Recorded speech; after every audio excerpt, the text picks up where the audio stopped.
आग का नाम आते ही सबसे पहले हमारे दिमाग में आता है विनाश। लेकिन अगर मैं कहूं कि आग मतलब ही है सृजन, मीठा सृजन। हजारों हेक्टेयर गन्ने के खेतों में आग लगाने की वजह से ही आपकी सुबह की चाय की प्याली में चीनी तैयार होती है। क्या आपको ये पता था? नहीं, ये कोई पागलपन नहीं है, बल्कि यही है मॉडर्न टेक्नोलॉजी। और आज मैं आपको दिखाऊंगा कि कैसे कुछ अजीब से लगने वाले तरीकों से हमारी रोजमर्रा की दो चीजें चीनी और कपड़ा तैयार होती है।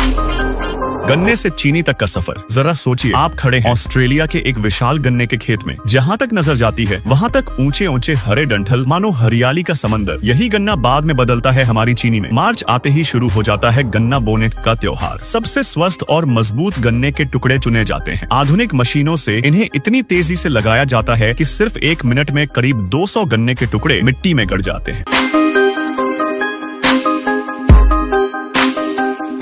कुछ ही हफ्तों में लाखों पौधे खेत में खड़े हो जाते हैं। अब सवाल पानी कहाँ से आता है? पहले की तरह भर भर कर पानी नहीं डाला जाता। आजकल स्मार्ट सेंसर, आधुनिक सिंचाई प्रणाली और मौसम के हिसाब से गन्ने को जितना पानी चाहिए उतना ही दिया जाता है। इससे पानी भी बचता है और पौधे भी तंदुरुस्त रहते हैं।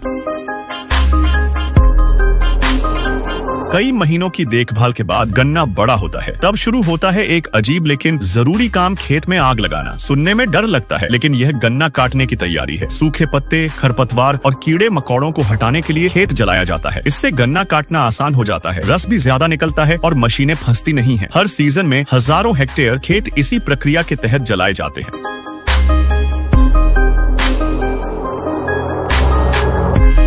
आग बुझने के बाद आती हैं विशालकाय हार्वेस्टर मशीनें। ये इतनी ताकतवर होती हैं कि हर घंटे 100 टन से ज्यादा गन्ना काट लेती हैं। साथ ही पत्ते अलग करती हैं और अच्छे हिस्से को ट्रक पर लाद देती हैं। सेंसर देखकर तय किया जाता है कि काटने का सबसे सही समय कौन सा है और कहाँ कितना गन्ना है।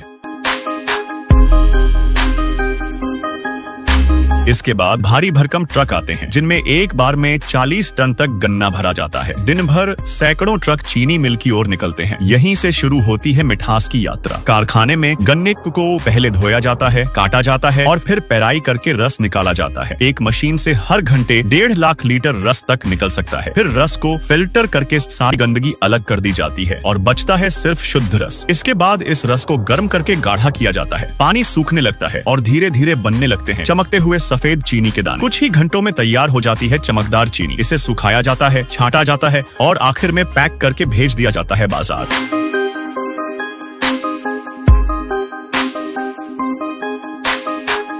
चीनी का हर दाना खेत, आग, पेराई, गर्माहट, इन सब से गुजर कर ही हमारी रसोई तक पहुंचता है।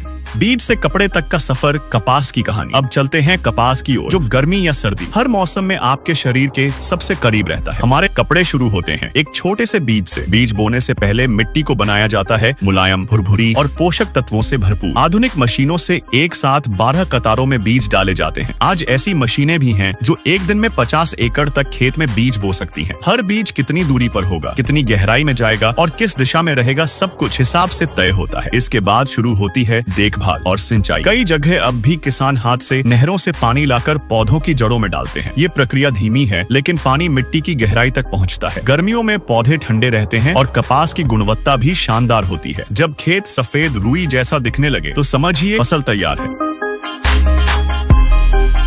आधुनिक कपास काटने वाली मशीनें खेत में उतरती हैं। ये हर घंटे 5 हेक्टेयर कपास निकाल सकती हैं। साथ ही इन मशीनों से कपास के विशाल गोल गोल गट्ठर बन जाते हैं। एक एक गट्ठर का वजन 2000 किलो से भी ज्यादा होता है। ये गट्ठर फिर फैक्ट्रियों में पहुंचते हैं। वहाँ सबसे पहले इन्हें साफ किया जाता है। धूल, पत्तियां और डंठल सब अलग कर दिए जाते हैं। 1 टन कच्चे कपास से सिर्फ 350 किलो तक शुद्ध कपास निकलता है। इसके बाद यह शुद्ध कपास स्पिनिंग मशीनों में जाता है। वहीं से बनती है महीन और मुलायम सूत की डोरियां। एक एक मशीन रोज हजारों मीटर धागा तैयार कर देती है। इन धागों को कसकर मजबूत किया जाता है और फिर उनसे कपड़े बुने जाते हैं।